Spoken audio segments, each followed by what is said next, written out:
For between the WNBA owners and the WNBPA face-to-face just went down, and we do not have good news. I told you guys, there either is a deal or there's no deal, and you got to move on.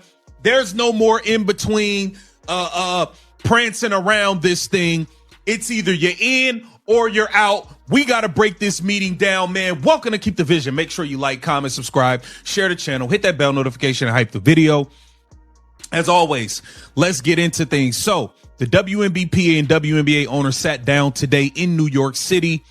And a lot. WNBA owners have drawn a hard line against a new collective bargaining agreement.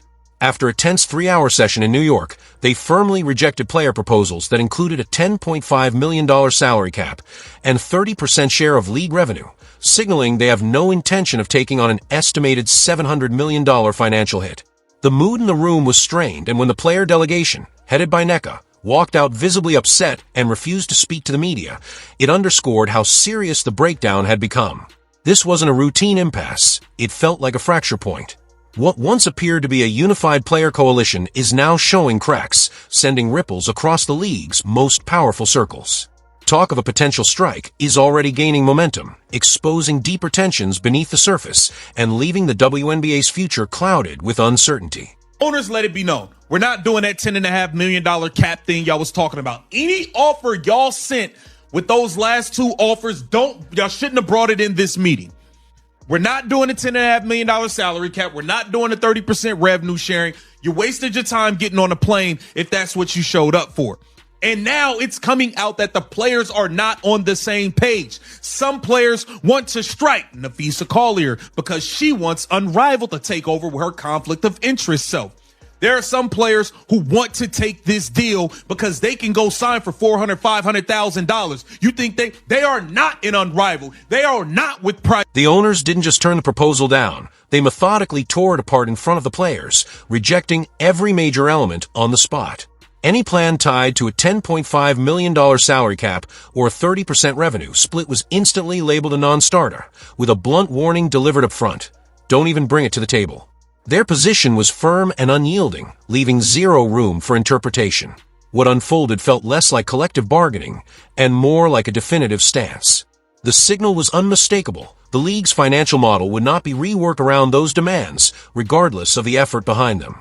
Players who arrived in New York expecting meaningful dialogue instead found themselves facing a wall that refused to move. Players are not on the same page. Some players want to strike Nafisa Collier because she wants Unrivaled to take over with her conflict of interest self. There are some players who want to take this deal because they can go sign for $400,000, $500,000. You think they are not in Unrivaled. They are not with Project B. You think they want to pass up on $400,000, $500,000? Hell no. Let's get to what took place in this meeting here. Here it says, via Alexa Philippou, the WNBA and WNBPA met in New York City for about 3 hours today. The player delegation included Nneka Ogwumike, Alicia Clark. Their hardline position rested on a blunt financial reality. Owners stressed they would not steer the league toward a projected $700 million loss, drawing a firm boundary directly against the players' proposal. By highlighting the risk of severe financial strain, they cast their refusal not as a power move, but as a safeguard for the league's long-term stability. From their perspective, the issue wasn't about blocking fair pay. It was about preventing an unsustainable economic path. That framing quickly shifted the narrative, placing new pressure on the players' side and complicating the road ahead for any future talks. Now, and it's clear because the WNBA owners already let it be known that we are not doing what you guys put on the table. We are not going in a $700 million hole for you. Under no circumstances are we looking to go in a $700 million hole because you guys want to do this. And now it's coming out that it's very clear. Let me see this right here. That the players, they was doing this whole we're on one front. We're all agreed and we're all in for everything.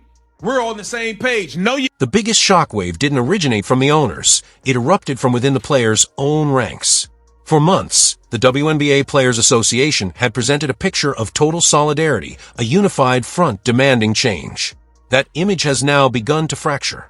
Reports quickly emerged suggesting the group was far from aligned, exposing deep differences beneath the surface. The message coming out was unmistakable. The players are no longer fully united. What should have been a coordinated push for the league's future is now evolving into a divided struggle, with shifting alliances and personal agendas starting to overshadow the collective mission. Same page. No, you're not. No, you're not. No, you're not. And now it's coming out that the owners they stood their ground in this meeting, and the players are now divided. The players are divided. Here it says, ESPN sources say a strong debate has emerged within the 7-member executive committee, which the WNBA player body authorized in December to call a strike when necessary. Now, some of these people don't want to go on strike. We know Nafisa Collier wants to, but I told you guys, there's a bunch of players who came out and said they don't. The deepest fault line now centers on a single, high-stakes question. Should the players strike? One group, fueled by frustration and a demand for sweeping change, is pushing hard for a work stoppage, viewing it as the only leverage powerful enough to move the owners. The strong opposing voice has emerged. Many players are openly wary, even resistant, of taking that step. For those earning outside the top pay tier, the need for immediate financial security weighs heavily, making the gamble feel too risky. This isn't just a strategic disagreement. It's a deeply personal crossroads, one that could shape or jeopardize individual careers and the league's future. The players are divided. Here it says, ESPN sources say a strong debate has emerged within the 7-member executive committee, which the WNBA player body authorized in December to call a strike when necessary. Now, some of these people don't want to go on strike. We know Nafisa Collier wants to, but I told you guys, there's a bunch of players who came out and said they don't want to strike. They want to play. They need to get this done. We heard Caitlin Clark say, y'all need to compromise and get this thing done.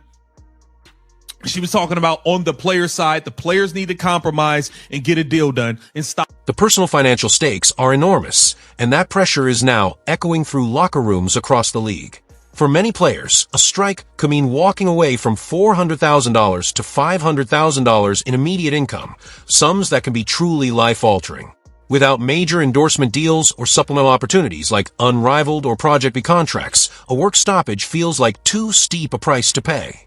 These players rely on their WNBA salaries right now, not on the uncertain promise of a future agreement. That reality is shaping the internal debate, pushing some to prioritize present stability over long-term gains and exposing the stark economic gaps that exist within the league.